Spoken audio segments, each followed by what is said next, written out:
I did this recipe back in January. It was my first one back after my long absence from social media, but it's about 20 minutes long and it's full of my emotional ramblings. So I thought I would now do a quick version for you to be able to watch and actually make this dish, because it is one of our all-time favourites. It's always requested by the children. So enough chat. This is my chicken and chorizo with Spanish rice. Little bit of olive oil in. You need a wide, quite deepish pan because all of the ingredients are going to go in this one pan, and it needs to be oven proof because it's going in the oven. Also preheat the oven to 160 degrees. I've got 4 very large chicken thighs, which I have salted all over. I salted them about an hour ago so the salt could do its work. You might have people that you're feeding that don't like bones in meat. It's a thing. A lot of people don't like bones in meat, including my daughter. So you can cook this dish. You want the bones and the skin to start with because that's all going to add flavour. And then when it's cooked, you can do what I have to do, which is take the chicken out, take the chicken off the bone, and then stir it back into the pan. So these are just going to go in this little bit of oil, and I'm going to get them brown all over. While the meat's browning, I can talk you through the ingredients. So the chicken's on, there's chorizo. I've removed the skin. That's very important. I've removed the skin and roughly chopped it. In here, there's 2 red peppers and 1 onion, finely chopped. I've got some chili flakes. I've got fresh oregano. You can use dry oregano. I've got 250 grams of Spanish rice. It's also known as bomba rice or paella rice. 900 ml of chicken stock, paprika, salt and pepper. Oh, and there's a couple of garlic cloves there. And I will be using I've had a lot of questions about this. This is a truffle slicer.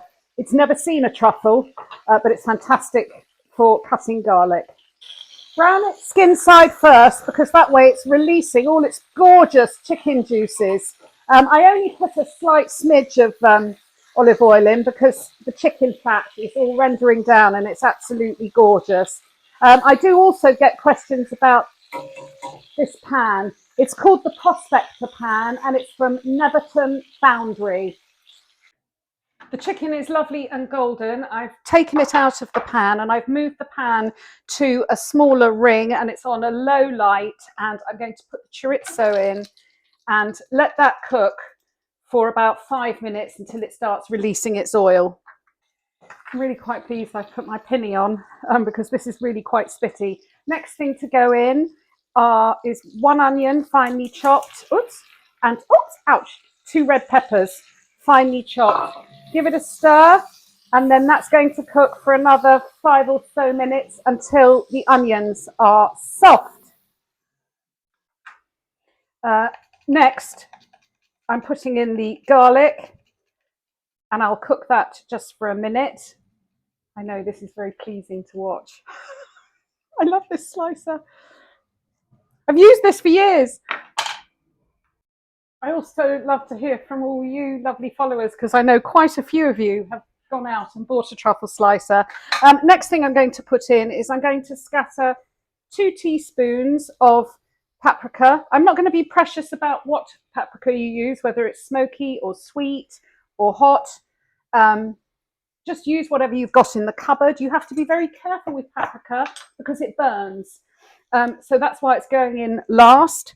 I'm also, because anyone that watches my films knows I'm a bit partial to chili, so I'm putting in about 1/4 teaspoon plus a bit extra of chili flakes. And lastly, I've got some fresh oregano from the garden, or oregano. I am translating for you, Ron Thompson. You could use dry oregano. And lastly, pour in the chicken stock, bring it to a simmer, pour in the juices, don't waste them. My chicken stock is homemade, so it's got absolutely no salt in. We're going to add salt again later for the rice, but I am going to give this a little bit of extra salt. Put the lid on it. Once it comes to a simmer, put the lid on and let it bubble on the lowest setting for 20 minutes. I've just got to wait. And don't forget to preheat your oven to 160. I've taken the lid off. It's had 20 minutes. I'm now going to scatter the rice all over. You want to try and evenly scatter it. Make sure you don't have any rice sticking to the tops of the bits of chicken that stick out, because they won't cook. You will need a teaspoon of salt, and you want to scatter that over the whole pan. Actually, just a little bit more because I ran out. I have had a few glasses of wine. Now this will go in the oven for 20 minutes, uncovered.